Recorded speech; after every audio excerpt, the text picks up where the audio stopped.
bitch. I'm like, I don't know what, I don't even want to open the email. So I open the email, dog, and in the email it says,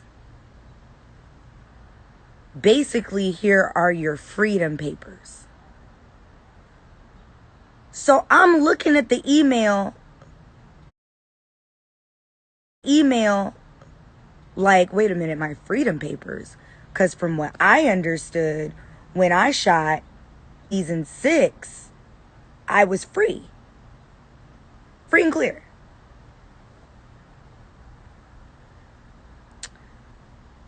So I read through it again. Then I get excited. I'm like, well, if I'm not free and clear, this is the fucking, these are my freedom papers. Like, what the fuck? So I'm like, all right. First, there was a discrepancy in like the verbiage. Somebody else had been listed in my shit, and it was a clusterfuck. Once we got that squared away, I was like, wait a minute. Don't tell me I'm about to be free, nigga. So by the time I see the email had been sitting there for a week. A week. And, you know, they're in New York. Home base is in New York. So I saw the email at like 4 in the afternoon my time, or 3:30 in the afternoon my time, which is 6:30, 7 o'clock their time. Right? So I'm looking and I'm like, because I respond, immediately I respond, and I'm like, oh my God, like, this has been there for a week. They probably are going to ignore me now, whatever. And JR Flocka, you're blocked. So I'm like, fuck, like, then I get sad. Long story long, I go through like a range of emotions. Like, is this a trick? Like, I already thought I was free. Let me not respond in a way that's gonna piss anybody off. So I look at the bottom of the email and I see that girl's number, her cell phone number. So I text her. She texts me back later that night. She said, no, it is what you think it is. Those are your release papers, your official release papers. I said, well, the signature box for the production company rep, whoever it is that has to sign off on this, is empty. But I'm going to sign electronically and send back. So she's like, no, we're really going to miss you. And I said, well, I think you're new, right? She was like, yeah. I was like, because I've never seen your name. I've never heard of this production company. I forget that we had this conversation. So I'm going through my email today, and in my email, you guys, are my signed release papers from VH1 and Love and Hip Hop. I am officially free. I no longer belong on paper. Legally, I am free. I can, like, free. And I'm hoping that they don't blackball me, because that's what they like to do. But I'm free. Now, the other side of me, my yeah, look, y'all. Hold on. Damn. I would put the picture up there, but it has the lady's information in it, like her cell phone number and shit. Thank you guys. So then I start thinking, what prompted them to want to just let me go, right? Because if they were still holding on to me, I didn't know that. So, you know, I'm smart. Immediately, it clicked. Do y'all remember a while back, Bobby Lights posted and said something about Love and Hip Hop loves their cast, something, and Chameleon was in the comments. She was like, can't nobody say nothing, shit about them to me again. Zell and Paris were in the comments. So I found out that allegedly there had been a $50,000, this is how it was described to cast, a $50,000 bonus given to all cast franchise-wide simply because we appreciate you and we know we're delayed getting back to filming through the pandemic, da-da-da-da. So I'm like, this don't sound right. This is either Black Lives Matter, and remember, Big Fish was our production company, and they got dropped because they had Live PD, and Live PD filmed that black teenager getting killed on camera, and they never aired the episode, and they deleted the footage. So bam, right? So Big Fish gets fired from Love and Hip Hop. So boom. I'm like, this is either Black Lives Matter reparations in reality TV world, because again, another thing I want you guys to remember, we don't have any union protection as reality stars, or it's government mandated. They have to do it because Governor Newsom changed some of the rules for non-scripted TV, and they have to abide by certain union rules. So I'm like, all right, let me look into it. So I look into it. Turns out they fed it to the castmates, to the cast members as a $50,000 bonus. It wasn't. It was a $50,000 pandemic relief assistance that they had to give the cast, but not every cast member was going to make $50,000. It was going to depend on what you made in your last season. Boom. So I'm like, okay. That day I called somebody higher up and I said, I just want to know. I said, hey, it's me, I'm back. She was like, you sound healthy, whatever, whatever. We chit-chatted for a little bit, and I said, so can I have a $50,000 bonus? She said, oh, God, I'm assuming word has spread. I said, yeah. She said, well, now that you're free from the slave, whatever slave papers were holding you, you're not entitled to a pandemic relief assistance check. I said, I'm just joking. Hope you guys have a good season, whatever, whatever. Now, when I went on my very informative, very helpful Insta rant towards the cast, telling them what I think they should do to come together, to get more money, to demand their respect, whatever, this same person texted me and was like, you just can't help yourself, can you? So in my mind, I'm thinking, okay, I'm on the auction block right now for 2 other shows. Let me not piss everybody off. Let me just delete it. So I said, you know what? I love you, so I'm going to delete it. I get a kiss face emoji back. So I'm looking at the date on the release papers that I got. And then I go back and cross-reference this text conversation because that was the same day that I had made the phone call. 4 days apart, bitch.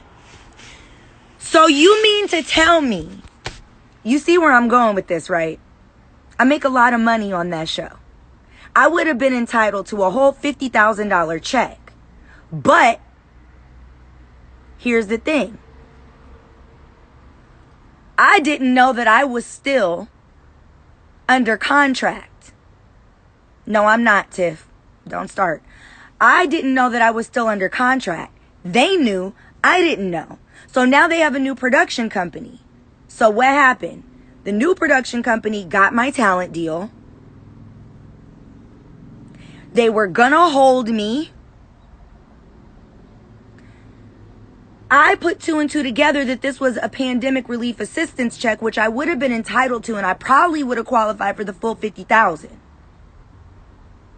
They knew that I was gonna figure it out. 4 days after that conversation, I got release papers.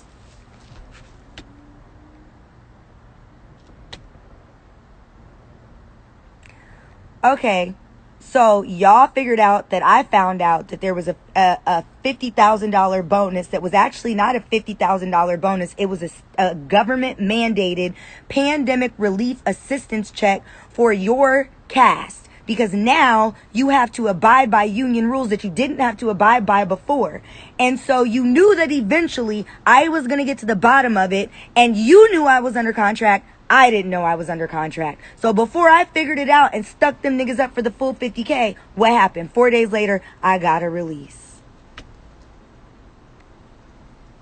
Ha! So I didn't say anything. I didn't tell anybody that I knew. I'm still entitled because I was still under contract when they had to cut that check. So I didn't say anything. Because if I say, because I didn't have the sign release, right? I didn't have the sign release. All I had was, hey, we're going to release you. I thought I was already free, but all right, I'll take it on paper. Amen. That same night, my nigga, I'm in the car, my light bulb just went off. It was like, bing, bitch, they're blocking you from the 50K. Got it. I'm not going to say shit.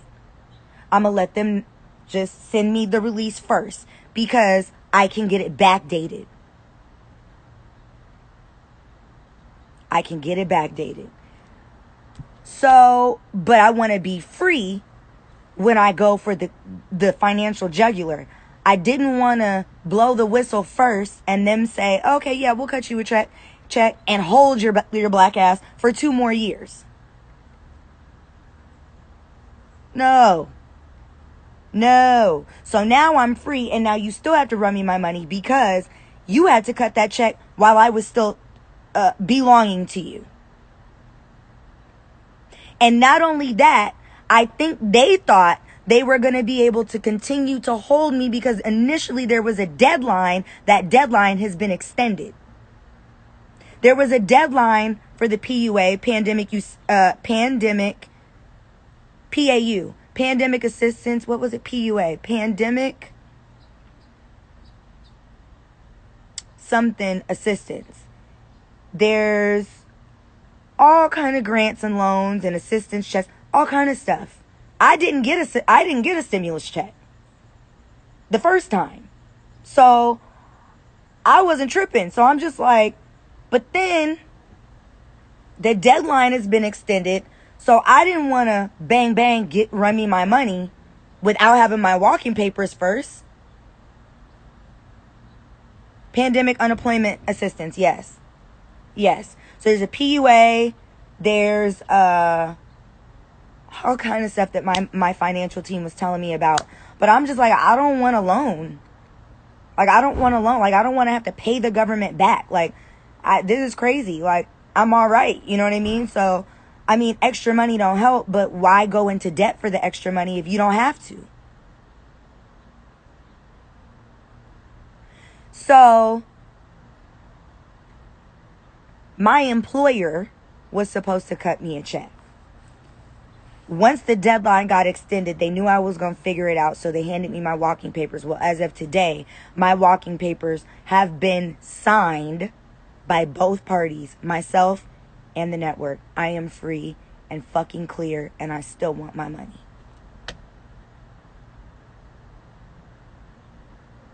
Isn't that crazy, bro? Like, they really did that. Like, I was like, yo, I'm gone and y'all niggas still don't even want to look at. Like, it blows my mind. Like, yeah, it was difficult to work with on set because of all the shit y'all put us through. Of course. Niggas is tired. But 6.5 years of my fucking life and all y'all did was tear me down. No music looks. No support off camera. Nobody was texting me, checking on me. Are you okay? We recognize that when you step on set, you're not yourself. You look emaciated. Nobody was checking on me when I'm like, yo, I can't do this. I'm shitting blood. I'm vomiting blood. Like, I'm in pain, migraines. I'm not coming to work today. I gotta go. Like, nobody was hitting me off camera. You feel me? Now, y'all are legally obligated to cut checks. You would rather set a nigga free. First and foremost, you would try to hold me up without me even knowing that I was being tied up. So let me tell you how I figured that part out. The last season that I worked with Eastern, which was our original production company, was Atlanta season 8. When I came back to Hollywood season 6, we had Big Fish. Now, between Atlanta and Hollywood 6, my talent deal have been passed off directly to the network because they didn't have a new production company yet. So all talent deals have been passed off to the network. So now it gets time down to now we're trying to negotiate. Well, all the shit that was in my contract was no longer there. They didn't want to cut me my advances that I've been getting. They tried to reword my exclusivity that had already been reworded. Like, they tried to take a nigga back to the basic season 1 shit. I wasn't having it. So I never got a contract with Big Fish. I never had paperwork with Big Fish. Ever. So I'm the whole season, I'm asking everybody, where's my paperwork? Oh, you didn't need paperwork because you got a pickup notice. Well, Mr. Ray got a pickup notice, but I laid eyeballs on a hard copy of his contract with Big Fish because I thought I was tripping. So I don't have any paperwork with nobody. Which means y'all could fuck me at any point and say, well, what? We don't have no paperwork, right? So bam. I talked to one of my lawyers, and he was like, go to work. Fuck it. I go to work. They did something to me, so I'm like, look, I don't have any paperwork. I'm not coming to work. I can't be in breach of anything if I'm not on paper for anything, right?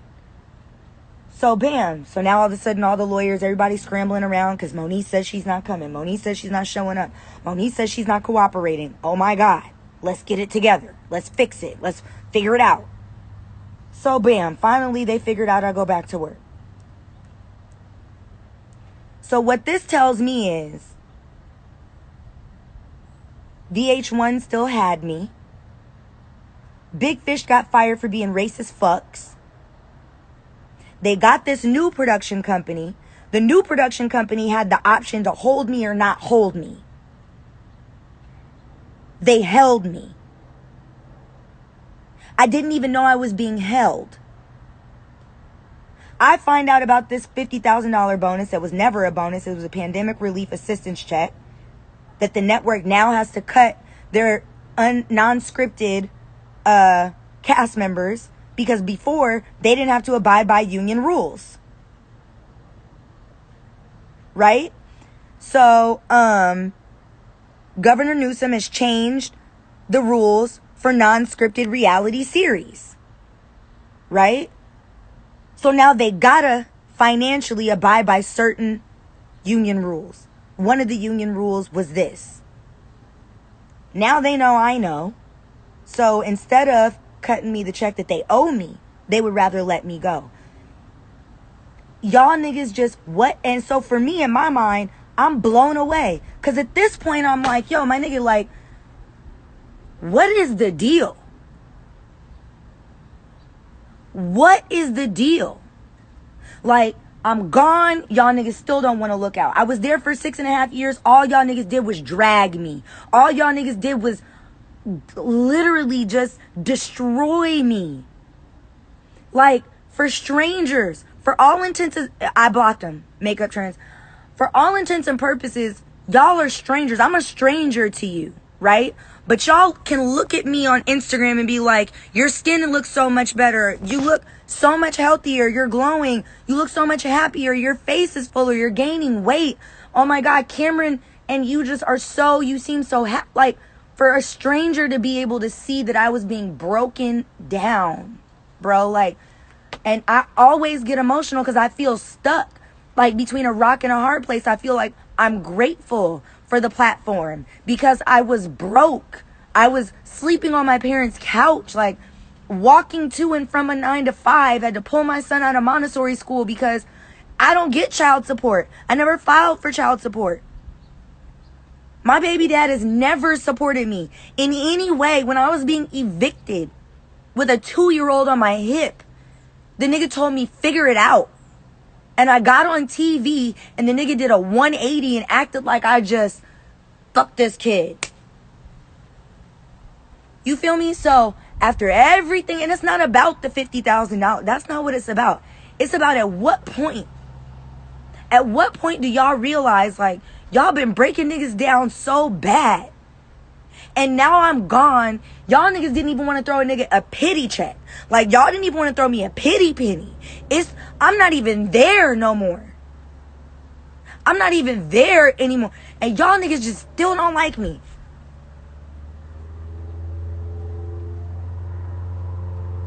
Y'all niggas still don't like me.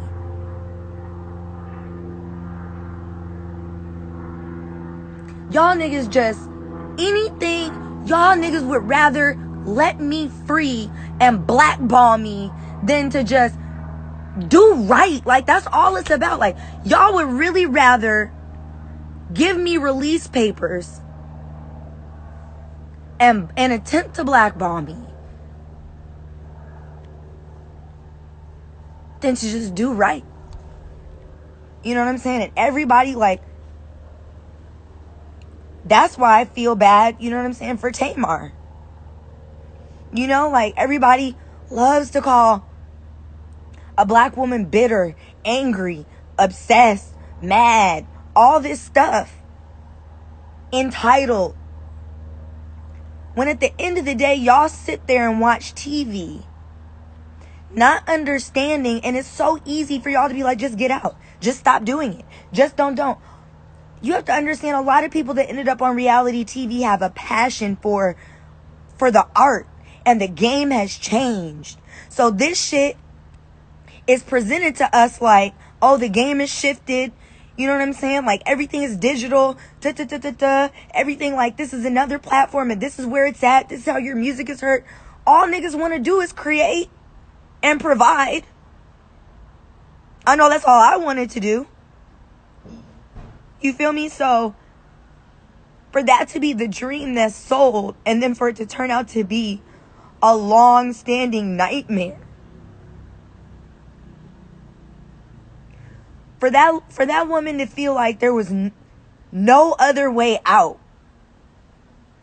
You know what I'm saying? Like, for Tamar to look at life and just feel like, I can't even get through another day. You know what I'm saying? Like, for her to have a son and feel like it's just that wasn't even worth it in that moment. Now, I'm not saying her son is not worth it to her, so don't y'all go spinning my words. What I'm saying is, in that moment, nothing was worth the agony anymore. Like, so when you think of it that way, that's sad, man. That's sad. And the Kardashians are on TV making millions and millions and millions. You got black shows out here doing probably not the same numbers, but not shitty numbers. Numbers that are worth the bag.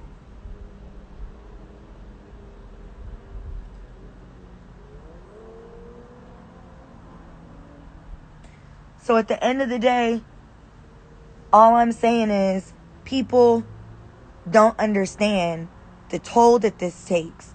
And every human has a limit. Every human has a breaking point. Every human has a threshold. And at some point, every human has the potential to just break. And all anybody ever wants to do is feel loved, heard, understood, respected. Whether that's by your colleagues, your peers, your husband, wife, boyfriend, girlfriend, fiance, mom, dad, sister, brother, auntie, cousin, friend, homie, like, whatever it is. So for me, it's not about the 50,000. For me, it's about, at what point do y'all just do right? At what point?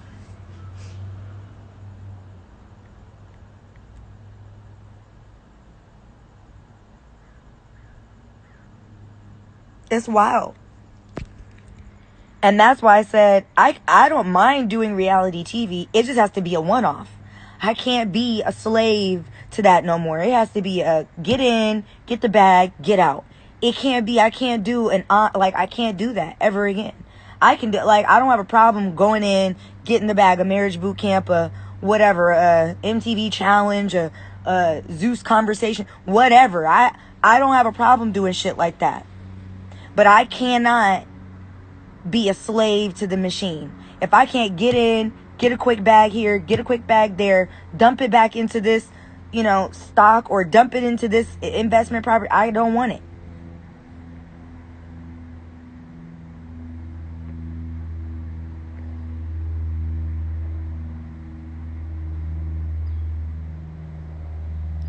So that's all I'm saying, man. I'm grateful to have my freedom from, legally on paper. I'm grateful for what the platform has afforded me monetarily. I'm blessed. But I just don't, nobody likes to feel used. Nobody likes to feel beat down, broken. Nobody likes to have their intelligence insulted time after time after time. Then that's when niggas go ape shit. Like, you think you could stop playing with me? You think I'm stupid? I'm not stupid. Then I got to show you I'm not stupid. But the lengths that I'm going to have to go to show you that I'm not a dummy only make me look crazy. It only makes me look crazy. Constantly, no, I'm not broke. That's not the point. Constantly trying to defend my morality, my character, my integrity, like my talent, my motherhood. Like, it only in the end makes me look crazy. And it's whack to even put a nigga in a position to where they feel like, okay, if I speak up, I lose my job. If I speak up, I look nuts. If I speak up and I look nuts, nobody over here, over there, behind me, up here is going to take me seriously. So I got to just suffer in silence and take the beat down behind closed doors so that I don't fuck this up. It's like, it's a whole slave mentality that I just don't want to be subjected to anymore. Period. I don't want that.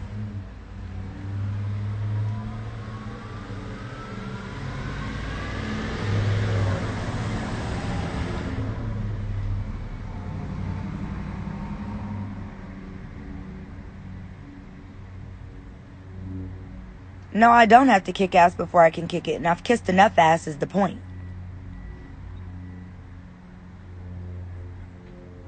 Anyway, child, this started off about the goddamn census and the fucking citizenship question. I'm going back to cooking.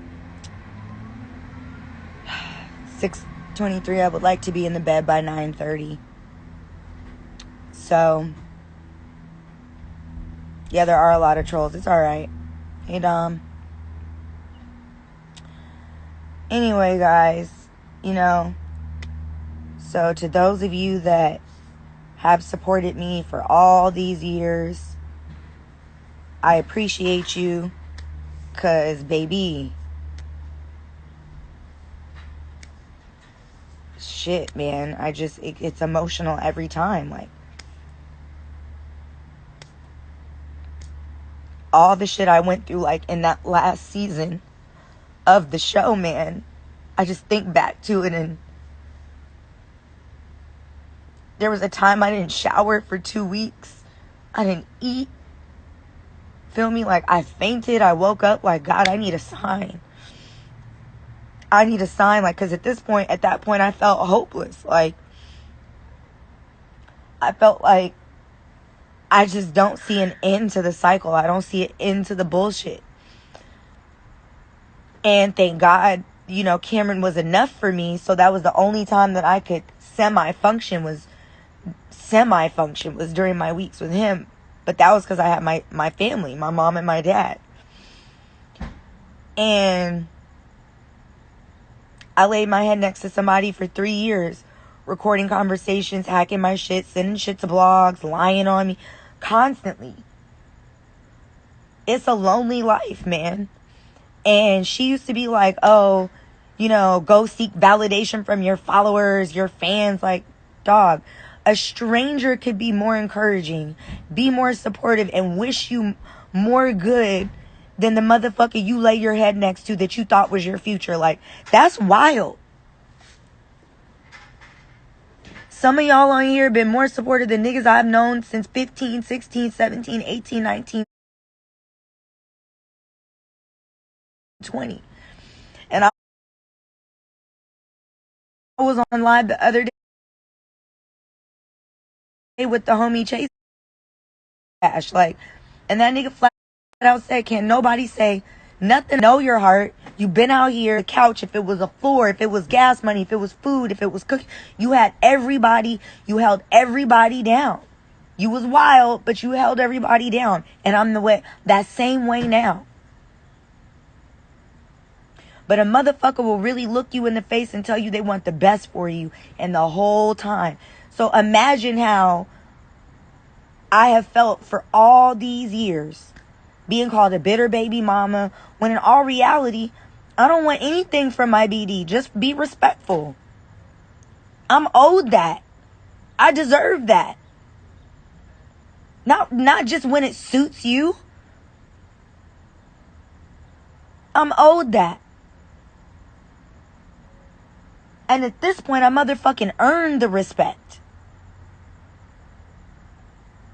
And nobody could tell me different ever again. When I was talking to these other production companies, don't come back to me with anything that you wouldn't offer a white person. And I don't need a reason. I'm not even going to call my lawyer right now. There's nothing to tell my lawyer. You go back and you tell this show, I said I'm worth what my white friend. This is a real conversation I just had with somebody. I'm not going to call my lawyer. There's nothing to report yet. But I want you to go back and I want you to tell whoever's above you, whoever deals with the finances, I'm worth the same amount that my white friend from Teen Mom 2 got when she was on your show. And I don't need a reason other than I'm black and I want financial equality. That's it. I'm not giving no other reason. I don't need to give no other explanation. That's it and that's all. And I swear I would never return to TV if my worth, because see, niggas could tell you all day how valuable you are. How much you're going to bring to them. Well, what are you bringing to me outside of the headache? What are you bringing to me? So from this point forward, I won't step foot on a set, on a stage. I'm not setting foot in a fucking nightclub. From this day forward, you will have to show me my worth in fucking numbers. Because that is why y'all solicit our services, our likeness, our name for numbers. So if we're driving numbers, niggas, show me the money. We can't have a conversation if you don't come back with a base offer of X amount of dollars. Outside of that, we can't talk.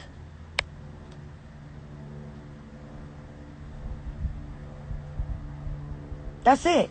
So if you can't show me the same base offer that you showed my white friend, who's a woman, we can't have a discussion. That's it.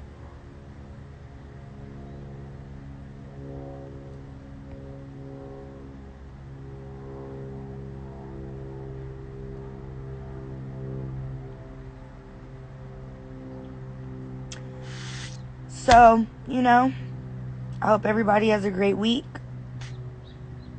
I'm trying to recenter, refocus, regroup.